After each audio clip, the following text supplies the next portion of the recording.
Welcome and good afternoon. My name is Jackie Hoyt, and I'm president of the Johann Fust Library Foundation.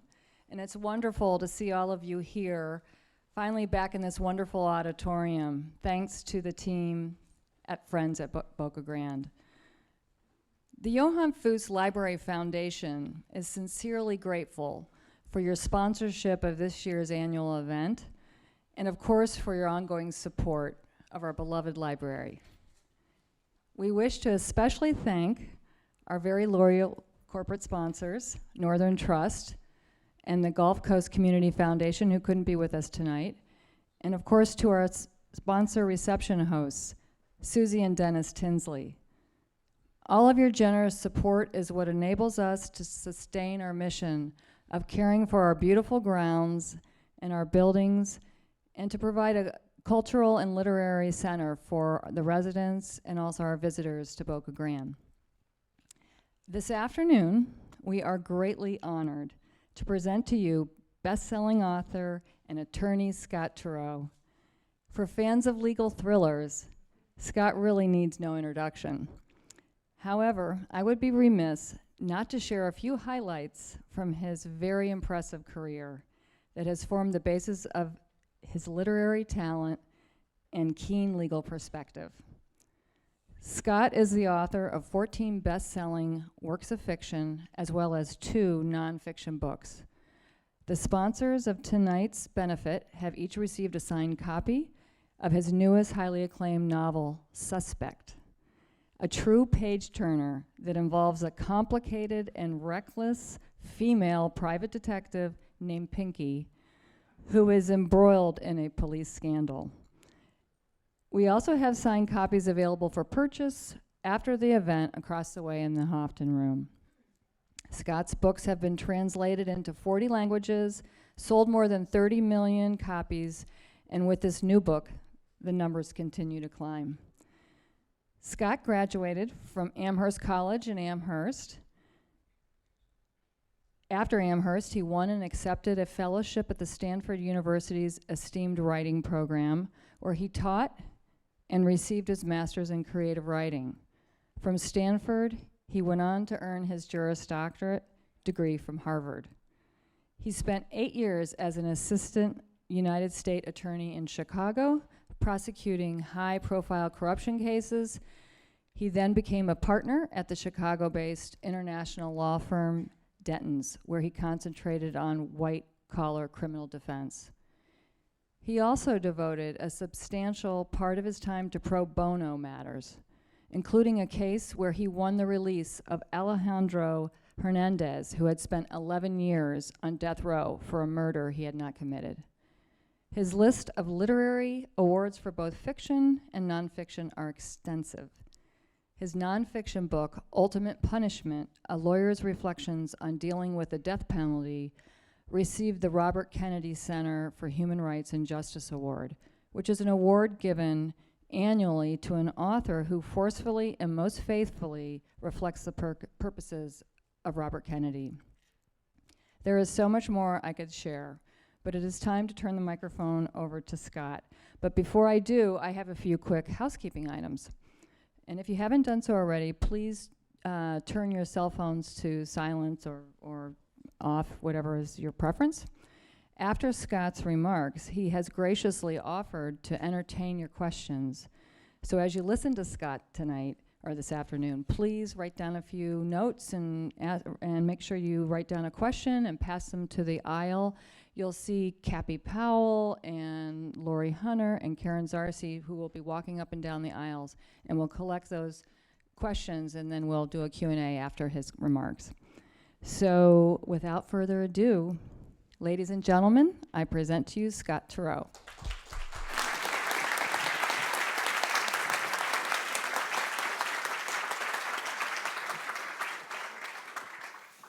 Thank you, Jackie. Well, I thank Jackie for that lovely introduction. She covered so many high points that I don't have much left to say. This is my first visit to Boca Grande. I've known of it, and I know people here, Linda Fairstein, my old bud, and Michael Goldberg, her husband, and Pat and Carolyn Sullivan, who are I'm connected to by marriage, and Deb Nash and her son Doug, who's not here, both old friends of my wife Adrienne, who's in Chicago tonight, much to her regret. Adrienne got to Chicago on Thursday night. It was 2 degrees below zero, and she found that she was locked out of the house. And she called me, and it was just one of those typical, spousal conversations, which is, honey, I feel real bad, but what am I going to do about it? We are residents of Southwest Florida ourselves. We live in Naples. We first came down here 6 years ago now, largely on a lark when Adrienne left her job as a senior vice president at one of the big banks. And before I went to Naples, one of my friends who'd been there for many years said to me, he says, you go to Naples thinking you're old and rich, he says, and by you learn you were wrong on both accounts. So,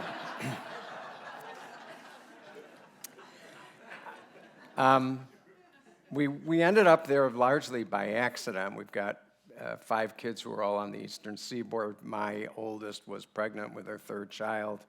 I'd always seen myself in Tucson or Northern California, but there was no way to get there.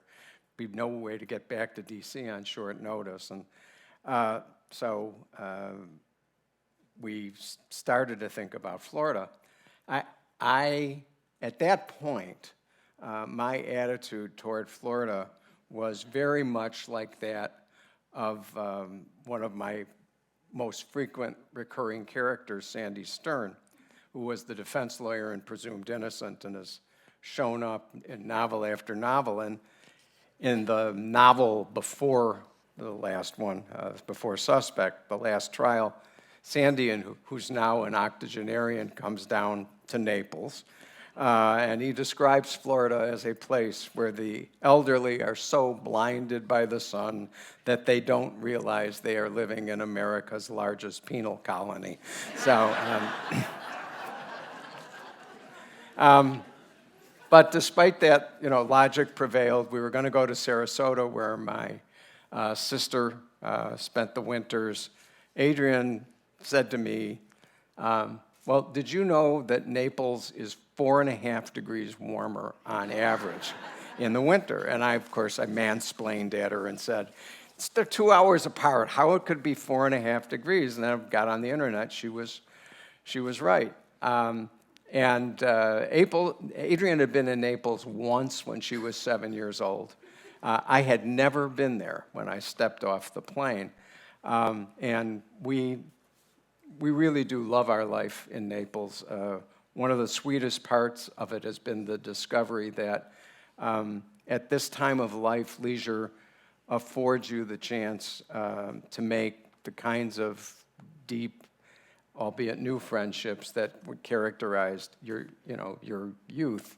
And you also, at this time of life, get a chance to think about your own hierarchy of values.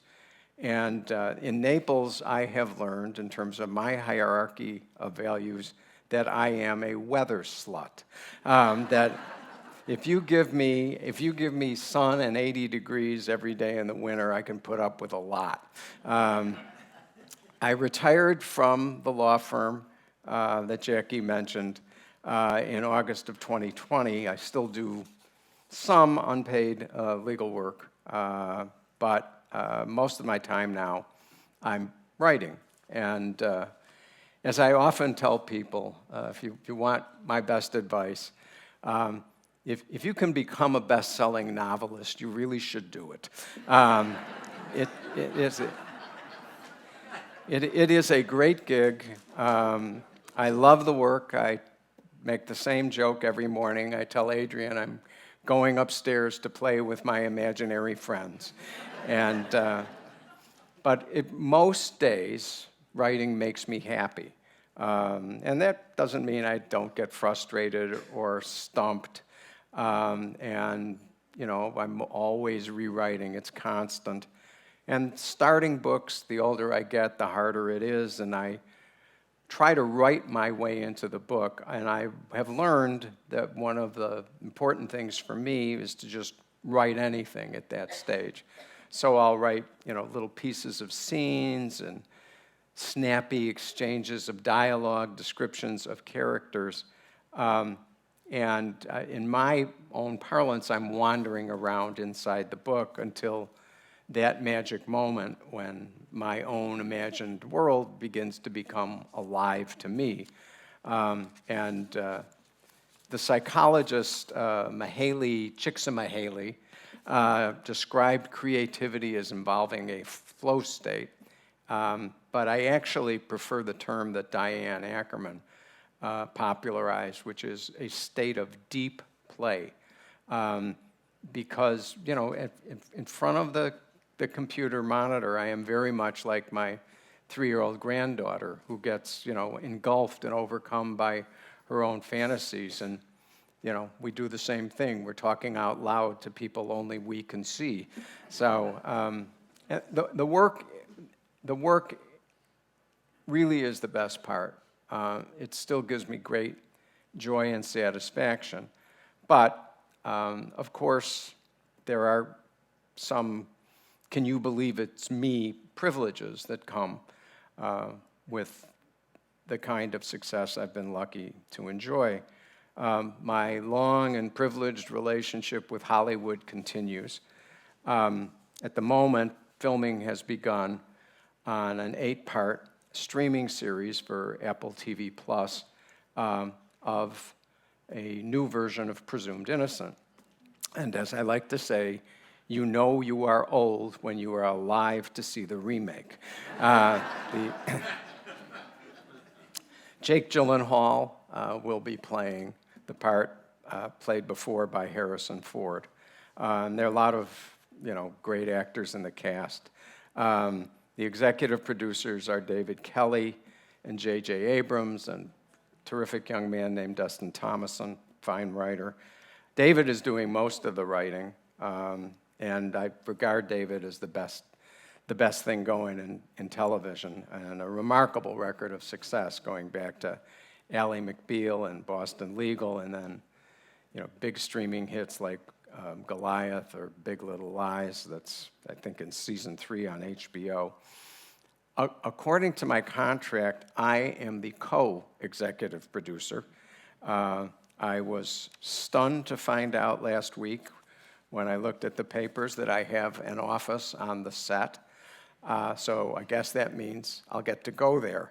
But no matter what the title suggests, I have very, very little to do with the production.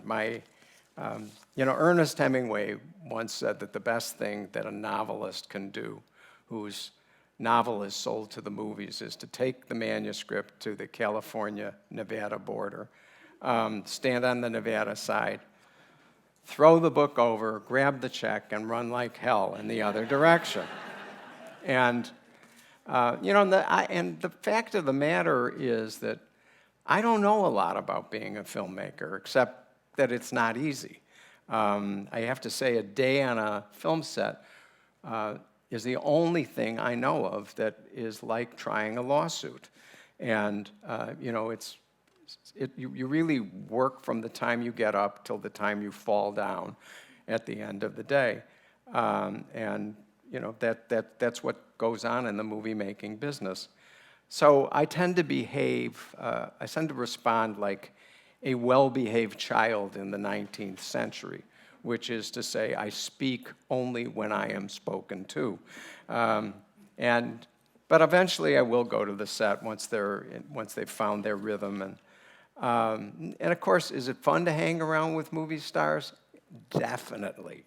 Definitely. But I've always taken to heart the confidential advice I got from a director friend who told me his motto is never fall in love with an actor, because they are just like politicians. They are very, very skilled at making you like them. That's a truth. And that's not to say that people like Brian Dennehy, the late Brian Dennehy, whom I met on the the set of Presumed Innocent. Brian, may rest in peace, remained a lifelong friend. But I'm cautious, and there's a reason I don't live in Hollywood. Suspect, my newest novel, which Jackie mentioned, has been optioned, also to David Kelly.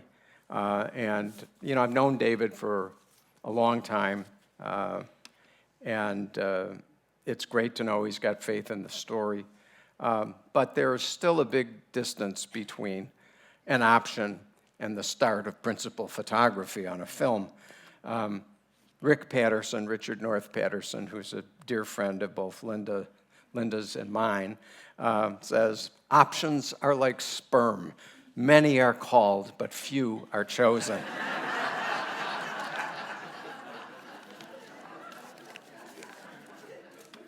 And there's no shortage of larks in my life. I once threw out the first pitch at a Cubs game and for a moment thought I had ended my literary career, which is a story I may tell later. But my greatest thrill, honestly, is hanging around with other writers, people I so deeply admire. And for that reason, I have enjoyed, for that reason and many others, I've enjoyed my membership in a rock and roll band of writers called the Rock Bottom Remainders. And, the members are Mitch Albom, Dave Barry, Greg Iles, Mary Carr, James McBride, Ridley Pearson, Amy Tan, and the great TV humorist and screenwriter Ellen Zweibel. And to steal Dave's joke, we play rock and roll as well as Metallica writes novels. In the days before I joined, the band ended up doing a set with Bruce Springsteen in LA. And of course, when people heard that Springsteen was on stage, they rushed the place, and so they had to hide in the green room downstairs. And Springsteen looked at him and he said, if I were you, I wouldn't practice, because if you do, you're just going to be another bad band. So, and bad or not, my role is to prove that the rest of them cannot be taking themselves seriously, because if they were, they would not let me anywhere near the stage. When a reporter asked recently, we played in Nantucket in June, and the reporter said, so what do you play? And Ridley Pearson jumped in and answered correctly, he plays the fool.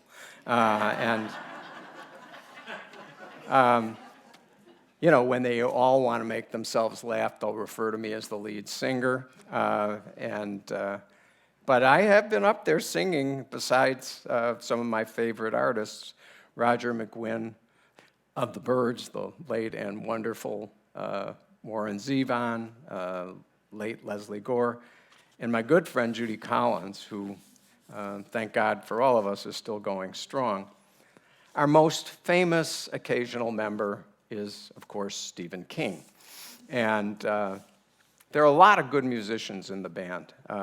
Mitch Albom, Greg Iles, Ridley Pearson had prior lives as professional musicians. Dave Barry, among his incredible array of talents, has perfect pitch. Amy Tan, who's now more of an emeritus member, was trained as a classical pianist. James McBride, despite his National Book Award for The Good Lord Bird, is still performing as a jazz artist. Steve King, by contrast, is more or less self-taught on the guitar. He is a bravura performer, and compared to me, he really and truly is Beethoven. But nonetheless, there are times when Steve is strumming along that a member of the band will crawl up and turn off his amp. And, Steve is an incredible, generous person and an authentic genius. And he does it. It just comes out of him. The band performed, its 20th anniversary performance was in Anaheim. And we got on the bus after the gig, and were riding back up to LA where we were staying. And I was sitting next to Steve, and a bus, just like the bus we were on, passed by, and Steve all of a sudden says, "Hey, Scott, what if we looked out the window and that bus, we looked in that bus and it was all of us, except we were dead."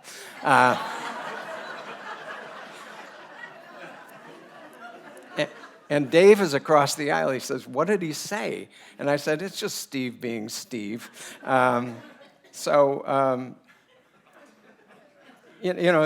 Traveling with Steve as one of, as the founder of the band, the real founder of the band, and a publicist and author's escort named Kathy Goldmark told me it was like traveling with the Beatles. And, and that's true. He's got this creepy, fanatic following who, they look like the cast of The Walking Dead, and they materialize out of nowhere. And the reporters hover around, and they all tend to ask the same question, the question, frankly, that all of us probably get most often, aside from how do I get your agent. But that question is, where do you get your ideas? And Steve, of course, strokes his chin and then answers, Schenectady.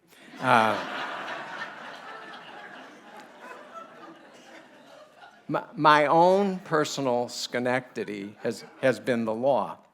And a lot of that has to do with the fact that I arrived in the law by accident. Contrary to what people expect, my ambition from the time I was a child, from 10 or 11 years old, was to be a novelist. That was what my mom wanted to be. I remember I read The Count of Monte Cristo in one of my many malingering absences from school, and she said, "You got to do something useful." So I read The Count of Monte Cristo, and it just so elevated me that I thought, if it's that thrilling to read that book, imagine how much more thrilling it might be to write the book. Now, I would say that's the way an 11-year-old thinks about the world, and it's not always that thrilling. But I went off to college with the express goal of becoming a novelist, and so typically I enrolled in, the elementary English courses. And at that time, when I arrived at Amherst College in Massachusetts, the chairman of the English department was a fascinating figure named Theodore Baird. And Baird is probably best remembered to literary posterity as Robert Frost's best friend, which, to the literary cognoscenti, to students of literary history, that's always a great shock because they've assumed that Robert Frost had no friends at all. But Theodore Baird was every bit as curmudgeonly as Frost, and he would walk into his freshman English class, and he would look at his students, who in my day and age were all men, and he would take out this yellow pencil, or a yellow pencil, and he would go up to the first student in first chair and say, "What is it?" Cranky New Englander. "What is it?" The student, of course, would say, "It's a pencil, Professor." And Baird would then hit him across the head with it.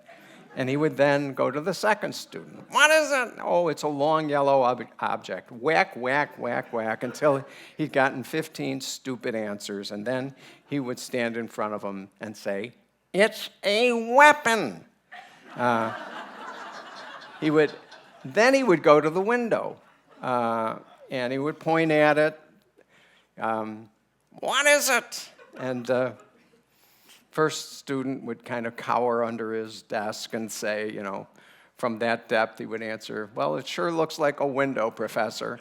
"No," he would say, "it's an exit." And he would then open the window, step across the sash, and be gone for the rest of the first class period. Now, you know, what Baird was teaching was, of course, an extraordinarily valuable lesson about language, that a single word has the ability to change our understanding of an object, of a human context, and it's an important lesson, as I say, for both writers and lawyers. But it still did not teach me how to be a novelist. And eventually, by trial and error, I learned the answer. Phil Knight, the founder of Nike, is somebody who's read my books from time to time. I got a fan letter from him once. And I wrote him back and I said, "You, Mr. Knight, have stolen the writer's slogan, which is just do it. Writers write. If you write, you are a writer. If you don't, you're not. You can hang around and rub elbows and come to events like this and sit around in bars talking about the books you love, but if you don't put your butt in the chair and write, you're just not a writer." And so I wrote. Started publishing short stories in little magazines.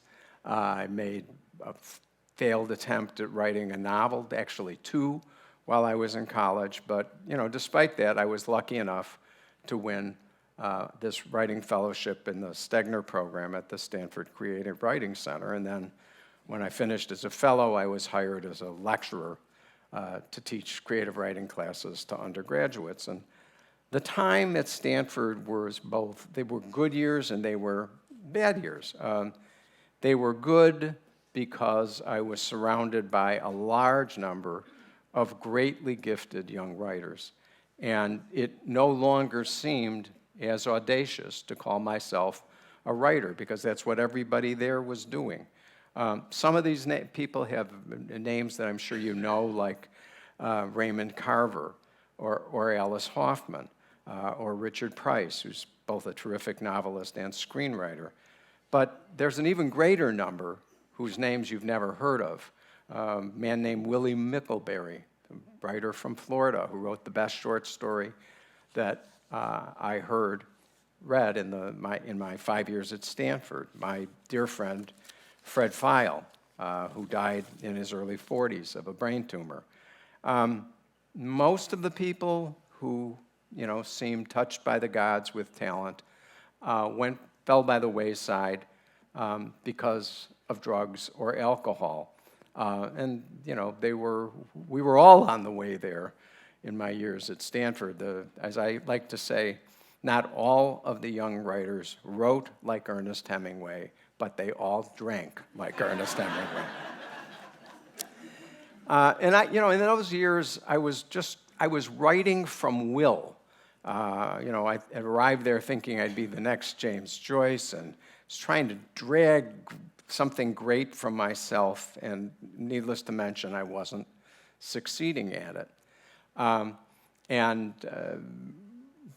inclinations as a writer were pretty manifest in the novel that I wrote and failed to publish during my years at Stanford, which was about a rent strike in Chicago. This was the end of the hippie era, and so this was my hippie novel.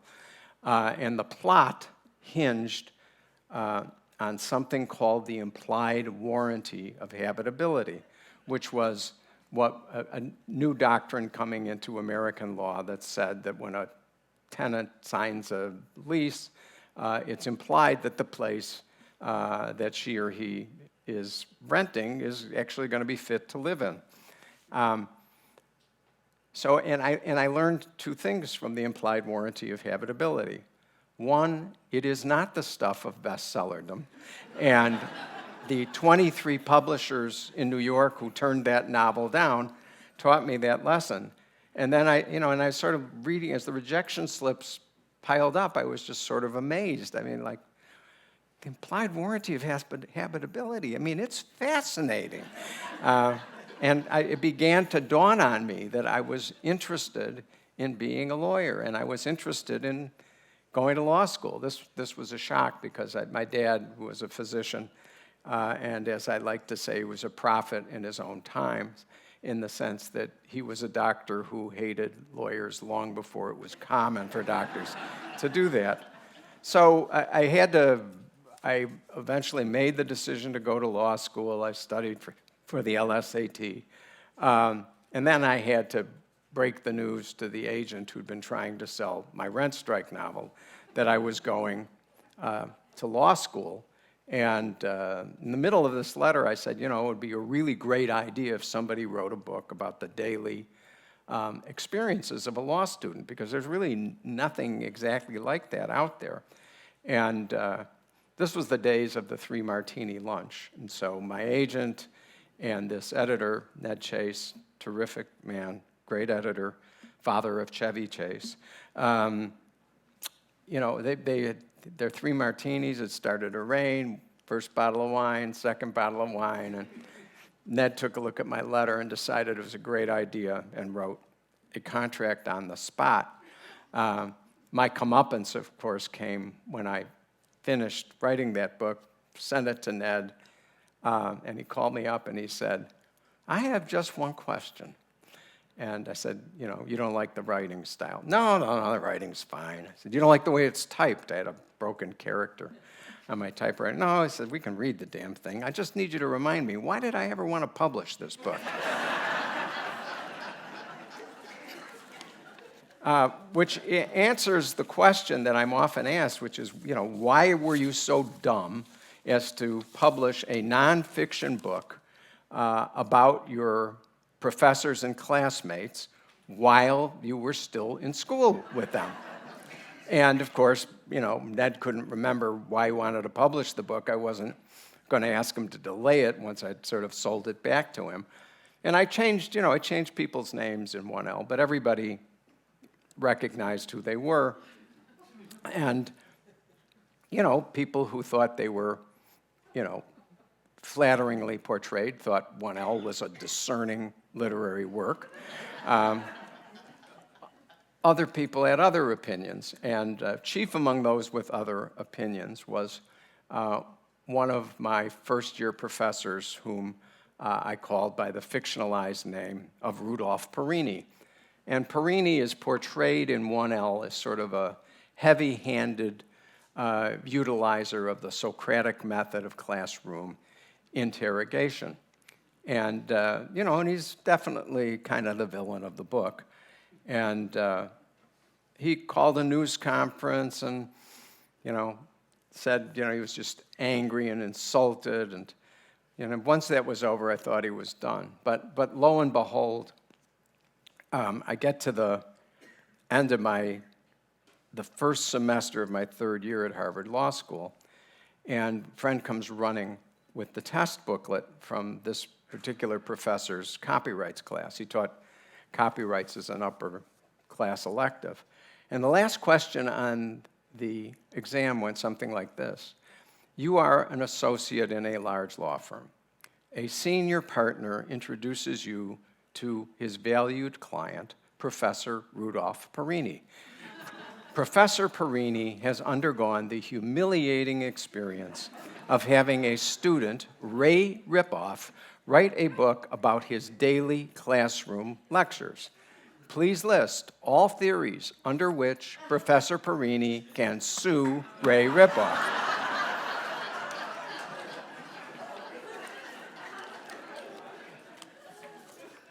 So I knew my time on the Harvard Law School campus was done at that moment. Instead, I enrolled in a trial practice class. I worked in the Suffolk County District Attorney's Office, the Boston DA's office, tried my first cases there, and that sort of cemented the path for me that led me to the U.S. Attorney's Office in Chicago, where I was a federal prosecutor for 8 years, as Jackie mentioned. And there was a sort of interesting literary alchemy that took place for me in those years in the U.S. Attorney's Office. Being a prosecutor and the law in general, it set off a kind of emotional hurricane in me. And I think looking at my novels, I recognize that what I was most concerned about always has been about the uses and misuses of power. And that's what I was dealing with, especially with the public corruption cases that were, made up my menu principally of prosecutions. But over time, I began to see that the prosecutor's job and the novelist's job are actually not that different. The witnesses and the characters in your book, they all have stories to tell that need to be shaped. And for the prosecutor, you need to be telling a good story. You need to be telling a story about how evil happened, something that your community regards as evil. And you need to tell it in a way that ordinary people, the 12 people off the street who are sitting in the jury box, will understand. And this became the source of an epiphany to me.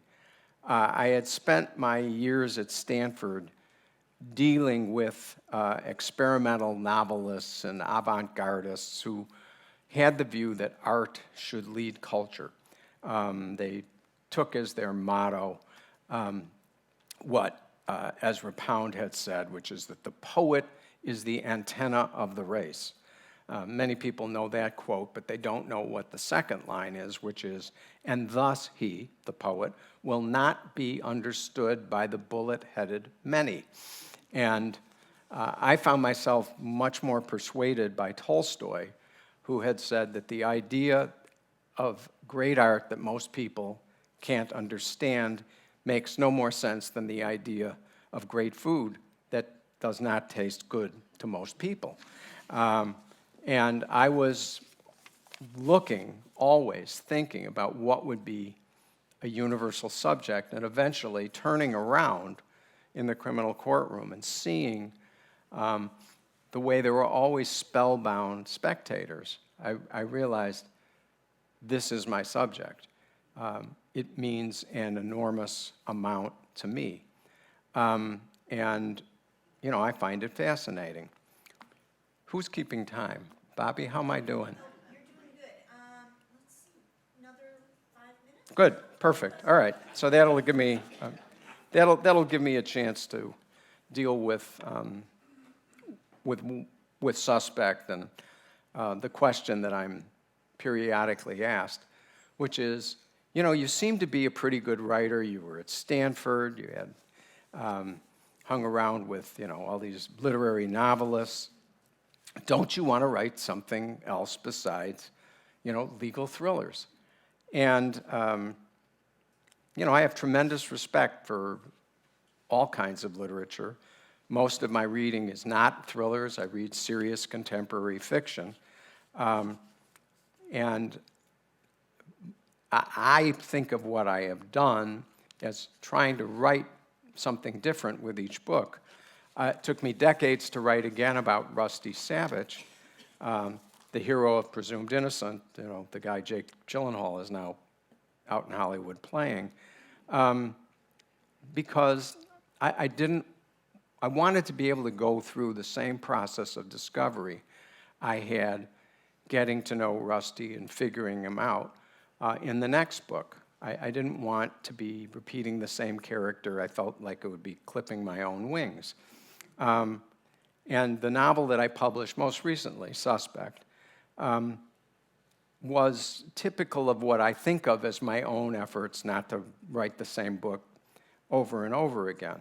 I always say that I know a novel is going well when a character seems to run away with the book, an unexpected character.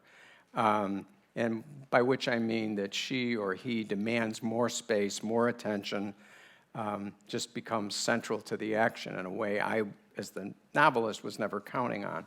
Sandy Stern, in fact, was that character. He shows up in the middle of Presumed Innocent and, suddenly dominating the action.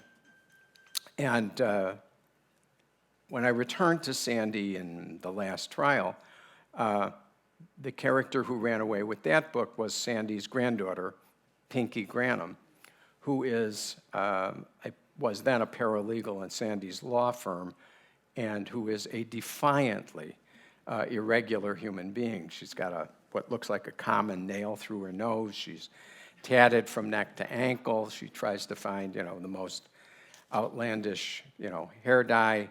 And in the course of the last trial, she began investigating an auto accident that had befallen her grandfather. And there was a great reader's response to Pinky, and I decided that I would give her own space. I'd take her center stage, which I've done often through my novels. I pluck a character from the background, or at least the middle ground, and make him a central character in the next book. And in Suspect, Pinky has gone to work for Sandy's stepson, a lawyer named Rick Dudek. And Rick is a very good lawyer, very competent, but he's not charismatic in the way Sandy is. And he kind of always has longed to make it in the legal big time in the way that his stepfather has. And suddenly Pinky and he seem to have a case that will take them into the spotlight. Rick has been engaged by a high school friend who is now the chief of police in the town where Pinky and he work. And the chief has been accused of sextortion, namely demanding sex in exchange for promotions on the police force. And the chief's case is bound to garner enormous attention because the chief is a woman and her victims, her alleged victims, are males. She's accused of shaking down men for sex. Now, writing about Pinky came with its own challenges. She was not a lawyer. I had published the book and was talking with somebody from the BBC when the reporter astutely asked me, have you ever written a novel before where the protagonist is not a lawyer? And I didn't realize that I had done that, but the answer is no, never before. Pinky is not straight. In the last trial, her grandfather confides to readers that Pinky is bisexual, so that became a fixed starting point, which meant that I needed to imagine and research a different lived experience than my own. And I found the greater and the greatest difficulty the fact that Pinky is 40 years younger than I am, which is, when you're talking in intimate terms about how somebody sees the world, that's a huge divide. But nevertheless, I really thought I understood Pinky, who's well aware of how strange people find her. And it's not only in her head. She really is odd. She misses social cues. She's the kind of person who's the only one in the room who doesn't get a joke. And in the UK, where this book had a kind of rapturous critical reception, the critics uniformly referred to her as autistic. And when I thought about it, she probably is somewhere on the spectrum. That was a fair characterization. And what is going on with her at heart is that she is coming to terms with the fact, with significant personal pain, that she's not going to be like everybody else. She is a misfit, and that is always going to be part of her journey. So I had a great time writing the book. I had a great time getting to know Pinky. And as Bobby suggested, I think I'll stop there and take your questions. Thank you.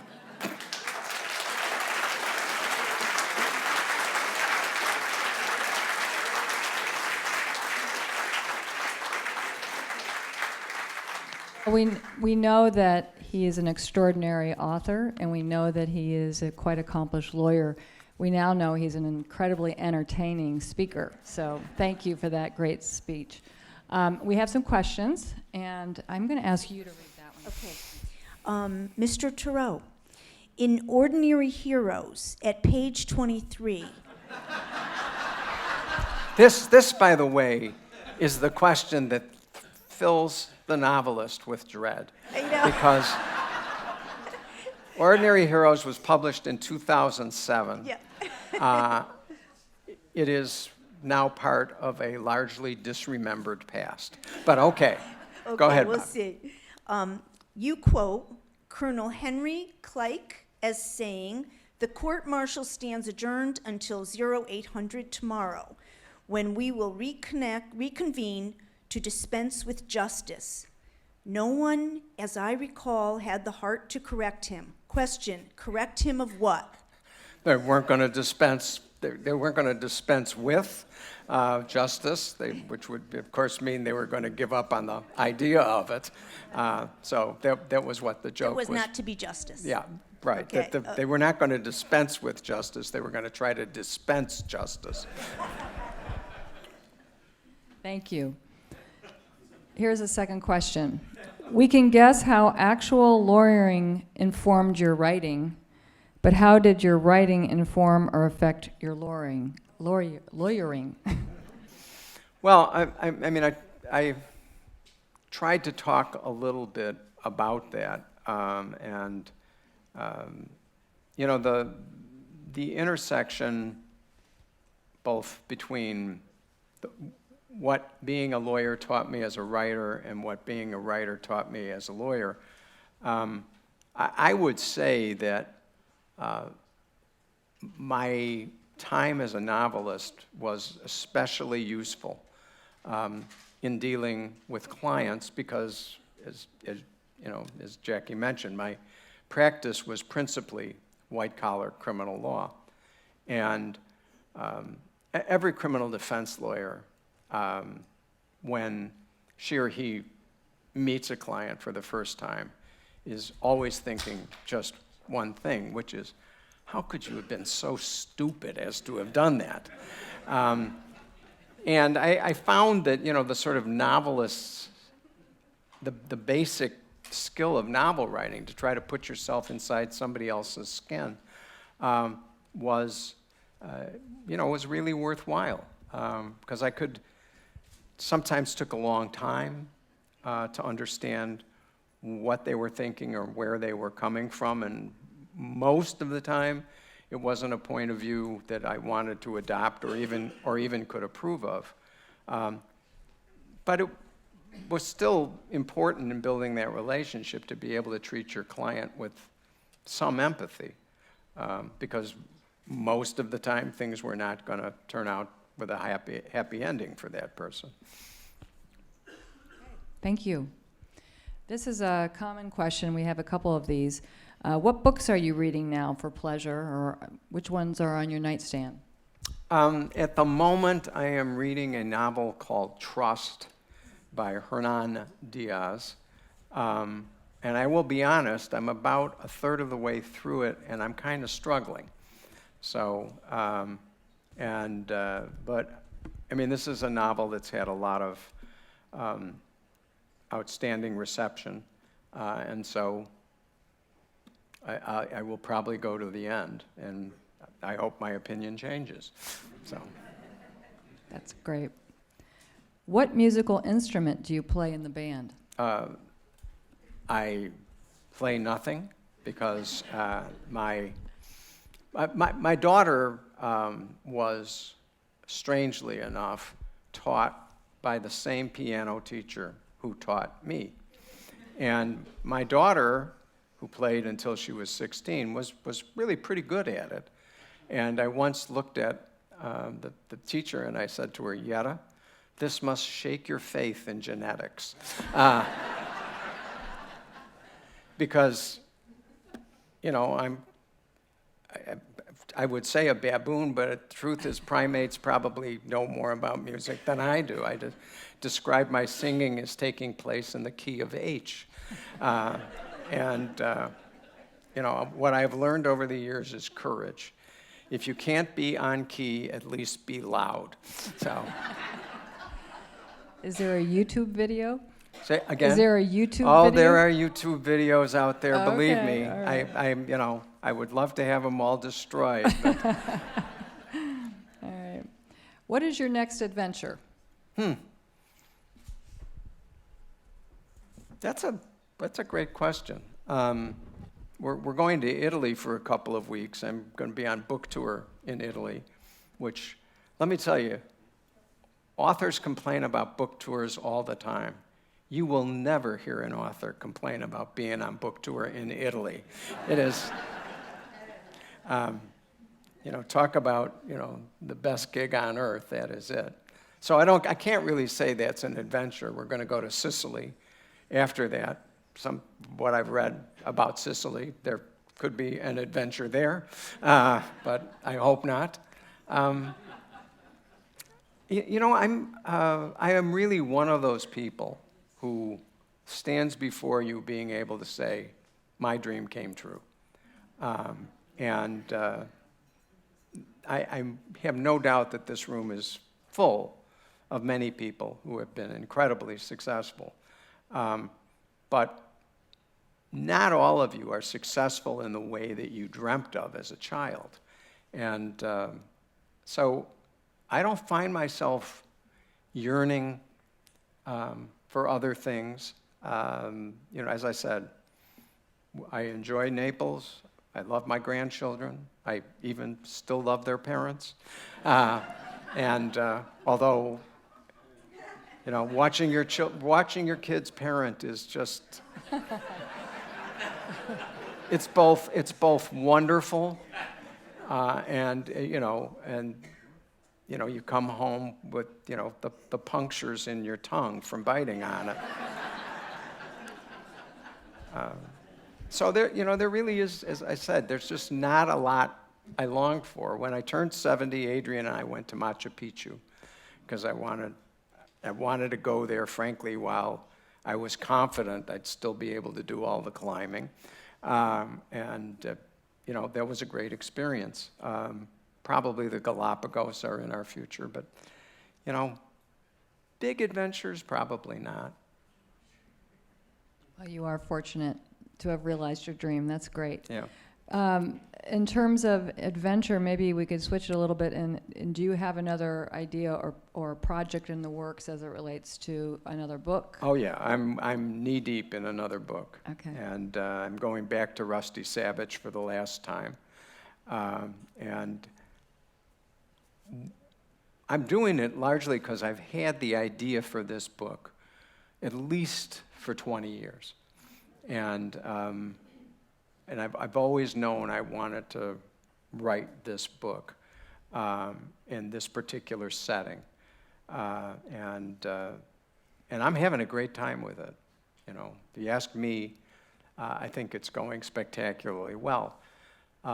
However, I am in the phase of what I call being able to lie relentlessly to yourself because nobody else has seen a page of this book. So I get up and this is great. I'm really hitting the target, but we'll see what Adrian and my agent and my editor have to say about it. There'll certainly be a first draft in New York before the end of the year. Wow, that's great.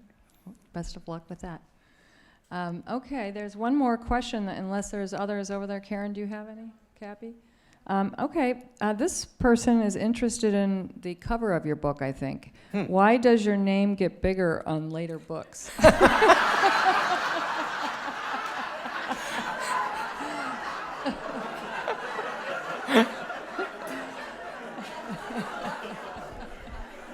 Well, I'm actually able to say honestly that isn't even true.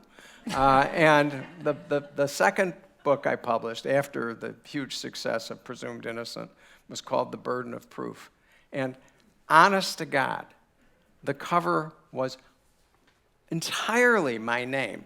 And then they worked the title into a little block of type, somewhere between the T and the W. So it's big.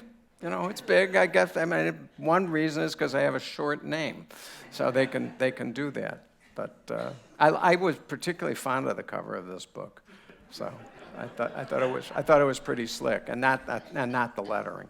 So, but Bigger anyway. is better. Anyway, thank you all. Thank you so very much. Grateful.